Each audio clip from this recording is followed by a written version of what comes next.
പ്രിയ സഹോദരങ്ങളെ നമസ്കാരം. ഞാൻ വെഞ്ഞാറമൂട് എസ് ഗോപകുമാർ. മാനസിക ആരോഗ്യം മാനുഷിക നന്മയ്ക്ക് എന്ന സന്ദേശം നൽകിക്കൊണ്ട് കേരള വണിക വൈശ്യ സംഘം വെഞ്ഞാറമൂട് ശാഖ നടത്തിവരാറുള്ള ഈ വർഷത്തെ വിനോദയാത്ര 2024 മെയ് മാസം മൂന്നാറിലേക്ക് സംഘടിപ്പിച്ചു. സംസ്ഥാന working president Shri Subramanian Chettiar flag off കർമ്മം നിർവഹിച്ചു. സെക്രട്ടറി എസ് ഗോപകുമാർ യാത്രാ സന്ദേശം നൽകി. യാത്രയിലുടനീളം യാത്രികർ ആടിയും പാടിയും സന്തോഷം പങ്കുവച്ചു. പശ്ചിമഘട്ട മലനിരകളിലെ തേയിലത്തോട്ടങ്ങൾക്കിടയിലൂടെ വളഞ്ഞു കിടക്കുന്ന റോഡുകൾ താണ്ടി നമ്മൾ ദക്ഷിണേന്ത്യയുടെ കാശ്മീർ എന്നറിയപ്പെടുന്ന മൂന്നാറിൽ എത്തിച്ചേർന്നു. ഇവിടെ നിന്നും 36 കിലോമീറ്റർ അകലെയുള്ള ഹിൽ ടോപ്പായിരുന്നു നമ്മുടെ ആദ്യത്തെ ലൊക്കേഷൻ.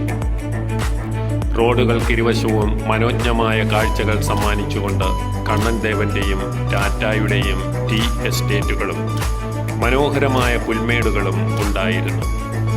സമുദ്രനിരപ്പിൽ നിന്നും ഏകദേശം 6500 അടി ഉയരത്തിലാണ് ഹിൽ ടോപ്പ് സ്ഥിതി ചെയ്യുന്നത്. തമിഴ്നാടിൻ്റെ ഭാഗത്തുള്ള ഇതിൻ്റെ വ്യൂ പോയിന്റിൽ പ്രവേശിക്കാൻ 20 രൂപയുടെ പാസ് എടുക്കണം. വഴിയുടെ ഇരുവശത്തും നിരവധി കച്ചവട സ്ഥാപനങ്ങൾ കാണാൻ കഴിഞ്ഞു.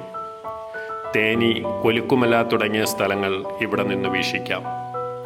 മാമലകളെ കോടമഞ്ഞുകൊണ്ട് മൂടുന്ന മനോഹരമായ ദൃശ്യങ്ങൾ നമുക്കിവിടെ കാണാൻ കഴിഞ്ഞു. അടുത്ത ഡെസ്റ്റിനേഷൻ കുണ്ടള ഡാമായിരുന്നു. പെരിയാറിൽ 5600 അടിയോളം ഉയരത്തിൽ സ്ഥിതി ചെയ്യുന്ന കുണ്ടള ഡാം വെള്ളം തുറന്നുവിട്ടിരുന്നതിനാൽ ഉണങ്ങിക്കിടക്കുകയായിരുന്നു. ഡാം പണിയുന്നതിന് മുമ്പുണ്ടായിരുന്ന കെട്ടിടാവശിഷ്ടങ്ങൾ നമുക്കിവിടെ കാണാൻ കഴിഞ്ഞു. മാനം മുട്ടേ നിൽക്കുന്ന യൂക്കാലിത്തോട്ടങ്ങളും കച്ചവട സ്ഥാപനങ്ങളും ഇവിടെ ദൃശ്യവിരുന്നൊരുക്കുന്നു. അടുത്ത ലൊക്കേഷൻ എക്കോ പോയിന്റ് ആയിരുന്നു. സ്വദേശികളായ ധാരാളം വിനോദസഞ്ചാരികൾ ഇവിടെ എത്തിയിരുന്നു. ധാരാളം പെഡൽ ബോട്ടുകൾ തടാകത്തിൽ സഞ്ചരിക്കുന്നുണ്ടായിരുന്നു. തുടർന്ന് നമ്മൾ മാട്ടുപ്പെട്ടി ഡാമും കണ്ട് റിപ്പൽ ടീ ഔട്ട്ലെറ്റിൽ നിന്നും തേയിലയും വാങ്ങി നേരെ പോയത് ഗവൺമെൻറ് ബൊട്ടാണിക്കൽ ഗാർഡനിലേക്കാണ്. 100 രൂപയാണ് പ്രവേശന ഫീസ്. വൈകുന്നേരം 7 മണി വരെയാണ് പ്രവേശനം. ദൃശ്യഭംഗി നിറഞ്ഞ മനോഹര കാഴ്ചകൾ ധാരാളം ഒരുക്കിയിട്ടുണ്ടെങ്കിലും സമയം ലേറ്റായതിനാൽ കുറച്ചു സമയമേ ചെലവഴിക്കാൻ കഴിഞ്ഞുള്ളൂ. രാത്രി 7 മണിക്ക് തുടങ്ങുന്ന മ്യൂസിക്കൽ ഫൗണ്ടൻ വിസ്മയിപ്പിക്കുന്ന കാഴ്ചയാണ് സഞ്ചാരികൾക്ക് നൽകുന്നത്.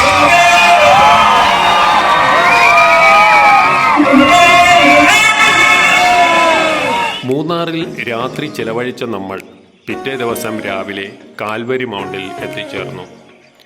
ഇടുക്കി ഡാമിൻ്റെ റിസർവോയറായ ഈ തടാകത്തിൻ്റെ ഇരുകരകളിലുമായി സ്ഥിതി ചെയ്യുന്ന മാമരക്കൂട്ടങ്ങളും അങ്ങകലെയായി കാണുന്ന കോടമഞ്ഞാൽ മൂടപ്പെട്ട് കിടക്കുന്ന മലനിരകളും നയനാനന്ദകരമായ കാഴ്ചകളൊരുക്കി നമ്മെ സന്തോഷിപ്പിച്ചുകൊണ്ടേയിരുന്നു. അടുത്ത പോയിന്റ് രാമക്കൽമേടായിരുന്നു. സീതാന്വേഷണത്തിൽ ശ്രീരാമൻ്റെ പാദം പതിഞ്ഞ സ്ഥലം എന്നാണ് വിശ്വാസം. അവിടെ എത്തിയപ്പോൾ നമ്മെ വരവേറ്റ ചാറ്റൽ മഴയെ വിദൂരതയിൽ നിന്നും എത്തിച്ചേർന്ന കാറ്റ് ആലിംഗനം ചെയ്തുകൊണ്ടു പോകുന്ന കാഴ്ച കണ്ണിന് കുളിർമ നൽകുന്നതായിരുന്നു.